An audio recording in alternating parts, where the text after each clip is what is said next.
The key thing with inflation, as people have discussed for 100, 120 years now, is exactly this idea. But I think the mainstream has lost track of the fact if you have money in your pocket and you don't trust the value of the money, you try to get rid of it. And by doing so, you buy things and you drive the price up further, so you increase your own distrust. Now, that's the phase when inflation really runs away from itself. We haven't quite got there yet. Yes, I think there's a stage of we're in that awkward spot. We could almost say that transitory spot where when I go to the shops, things are more expensive than they were yesterday. So I wait to see if there's a bargain. I wait to see if there's a substitution. I wait to see if there's going to be a special offer.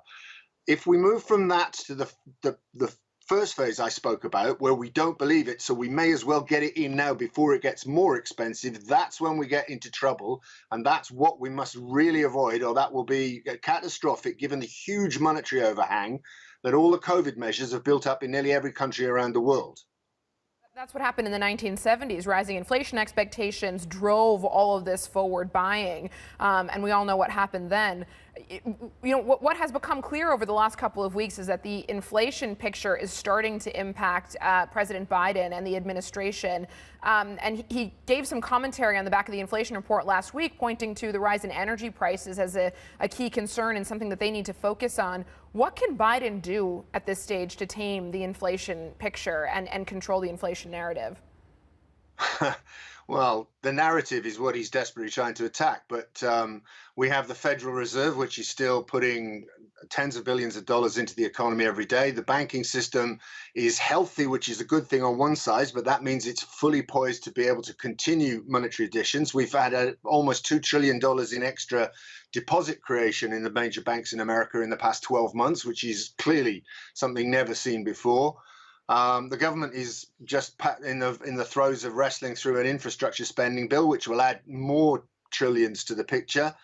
Biden is cutting down on supply by attacking the oil and gas industry and giving them problems with pipelines and distribution. The picture goes everywhere. So word and deed don't match, of course, in Washington. Sean, very good morning to you, my friend. I'm joining you, of course, from the tail end of the COP26. I think I'm the last one here, actually, Sean. I remember a great conversation you and I and Jeff had, gosh, must be 5-6 years ago, about medieval warming. I just wonder where you were on all this now, because I think you took a lot of convincing.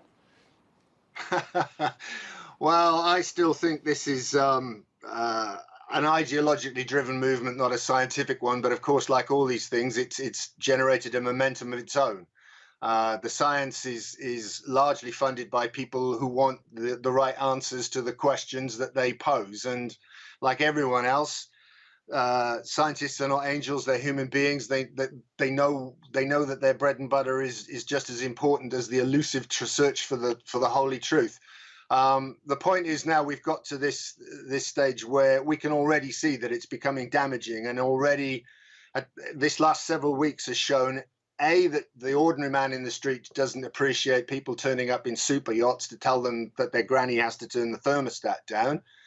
And B, we're already suffering the impact of a tremendous spike in energy prices and the fear of running out of various important minerals and the knock-ons, not just from energy, but through fertilizers and animal slaughter and diesel additives and all sorts of things. And this is where we see the conflict now. I think ordinary people have woken up over this COP conference.